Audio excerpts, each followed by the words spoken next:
চোখে তো অনেক সময় আমরা ঝাপসা দেখি এবং আমরা চোখের ডাক্তারবাবুর কাছে যাই।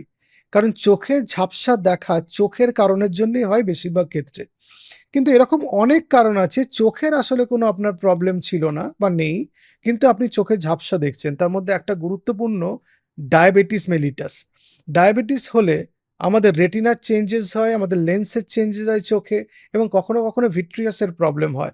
সেজন্য ডায়াবেটিস থেকে অনেক সময় আমরা চোখে ঝাপসা দেখি। ২ নম্বর উচ্চ রক্তচাপ। উচ্চ রক্তচাপ যখন থাকে সেই রেটিনোপ্যাথি হতে পারে বা চোখের মধ্যে হেমারেজ হতে পারে। সেইজন্য কিন্তু চোখে অনেক সময় ঝাপসা আমরা দেখি। ৩ নম্বর রক্তের কোনো রোগ, অ্যানিমিয়া, লিউকিমিয়া, থ্রম্বোসাইটোপেনিয়া মানে রক্তের যে রোগগুলো আছে তাতেও কিন্তু আমরা ঝাপসা দেখি এবং ব্লিডিং টেনডেন্সি অনেকটা বেড়ে যায় সেইজন্য আমরা ঝাপসা দেখি।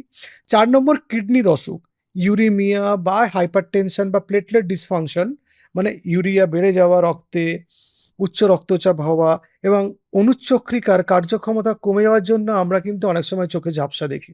আর ৫ নম্বর সিভিয়ার ইনফ্লামেশন বা ইনফেকশন হলে কিন্তু চোখে ঝাপসা দেখি। যেমন সেপ্টিসেমিয়া বা ভ্যাসকুলাইটিস বা কোনো জায়গায় ইনফেকশন তাহলে কিন্তু চোখে ঝাপসা দেখি। আসলে চোখে ঝাপসা দেখা ব্যাপারটা অনেকটা আপেক্ষিক, তাৎক্ষণিকও হতে পারে এবং ব্লাড প্রেশার ওঠানামার সঙ্গে যেমন সম্পর্কযুক্ত, তেমন আমাদের রক্তে গ্লুকোজের ওঠানামার সঙ্গেও এটা সম্পর্কযুক্ত এবং আমাদের চোখের দেখাটা আমাদের যেমন নার্ভ, রক্তবাহ, চোখের অবস্থা, ব্রেন ফাংশন অনেক কিছু ব্যাপারের উপর নির্ভর করে। সুতরাং সে চোখেরই যে অসুখ হতে হবে তার কোনো মানে নেই। অন্যান্য অনেক সিস্টেমে এরকম অসুখ হলে আমরা চোখে ঝাপসা দেখি। সুতরাং চোখে আপনি ঝাপসা দেখছেন অথচ চোখের ডাক্তারবাবুর কাছে গিয়ে চোখের কোনো অসুখ খুঁজে পাওয়া যায়নি। তার মানে ধরে নিতে হবে শরীরে অন্য কোথাও কিছু প্রবলেম হচ্ছে।